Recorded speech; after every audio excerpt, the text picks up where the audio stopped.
Find the sums given below. -5 plus -8 plus -11 plus -230। ठीक है, ये आपका इंपॉर्टेंट सम है तो ध्यान से समझना।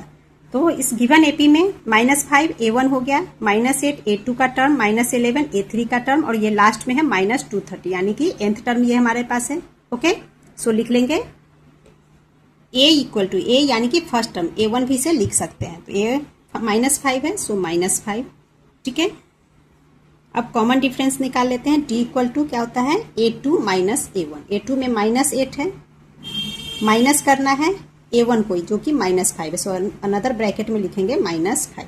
सॉल्व कीजिए इसे, तो -8 minus into minus plus 5, minus plus minus, 8 में से 5 माइनस करेंगे 3, 8 के साथ माइनस है, सो माइनस का 3। ठीक है, कॉमन डिफरेंस आ गया हमारे पास माइनस का 3।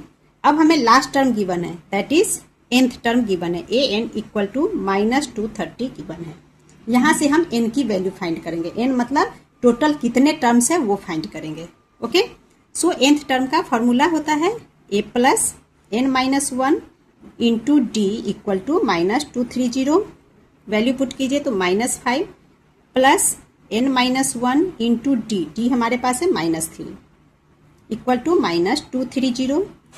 n-1 इंटू -3 को स्टॉप करेंगे तो ये हो जाएगा 230, -5 इक्वल टू के बाद आएगा तो ये बन जाएगा प्लस का 5, सो यहाँ लिखेंगे +5। एंड एक चीज़ यहाँ -230 है तो -230, यहाँ भी आपका -230 आएगा। ठीक है, n-1 को अब स्टॉप कीजिए तो इक्वल टू, अब इसे सॉल्व करेंगे माइनस प्लस माइनस, यानी कि 230 में से 5 को माइनस करेंगे तो ये हो जाएगा 225।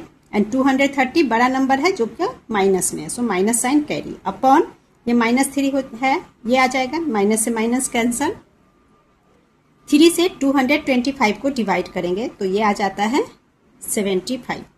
अब यहाँ से n को स्टॉप करेंगे इक्वल टू ये 75 -1 इक्वल टू के बाद +1 बन जाएगा इक्वल टू 76। मतलब ये जो आपको एपीज का सीरीज दिया गया है इसमें टोटल 76 टर्म्स हैं।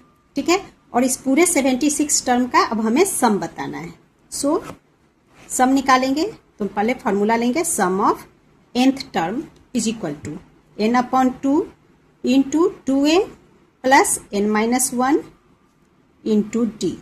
ओके, नाउ s और n की जगह क्या होगा 76, टोटल 76 टर्म है, so 76 equal to 76/2 into 2 into -5 plus 76 -1 into -3। Okay, अब यहाँ 2 से 76 को कैंसिल करेंगे तो ये हो जाएगा आपका 38 and in bracket 2 into -5 is -10 plus 76 में से -1 करेंगे तो ये हो जाएगा आपका 75 और 75 में -3 को मल्टीप्लाई करेंगे। ठीक है, तो 75 इंटू -3 इज माइनस, लिख लेते हैं -75 इंटू 3 5 2 2 -225 हो गया। ठीक है, अगेन इसे सॉल्व करेंगे तो ये हो गया 38 इंटू, अब यहाँ पे सॉल्व कर लेते हैं, देखो प्लस इंटू माइनस माइनस, यानी कि आ रहा है हमारे पास -10 प्लस इंटू माइनस इज -225। ठीक है, तो यहाँ पे ऐसे देखो माइनस माइनस में क्या करते हैं, माइनस साइन कैरी करते हैं और 225 में 10 ऐड कर देंगे तो ये बन जाएगा 235। अब इन मल्टीप्लाई कर लेंगे तो माइनस है, सो माइनस आंसर में भी आएगा। 38 इंटू 235 मल्टीप्लाई करोगे तो आ जाएगा 8930 इज द आंसर। नाउ